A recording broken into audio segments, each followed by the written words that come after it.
қонақ, қыз жат жұртты. Қимайсың, бірақ өмір талабы солай. Қыз ұзату салтын анасы қызына сәукеле кигізу дәстүрімен бастайды. Мен қазақ қыздарына жанары жаны жастай жайраңдаған қызын сүйем, қамсыз қалайыққан қарындағым қызын сүйедім көргір деген сөзі қамсыз қалайық.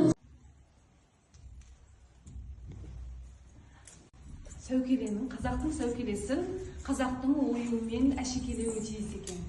Кей кезде сәукеленің артқы жағы ұзындығы беліне дейін жететін желеңмен жалғасады.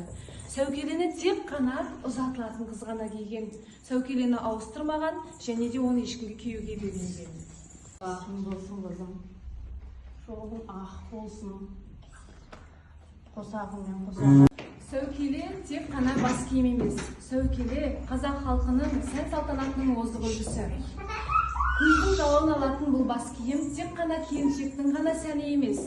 Бұл сән-салтанаттың және құдалардың беделін көтеретін ерекше белгі.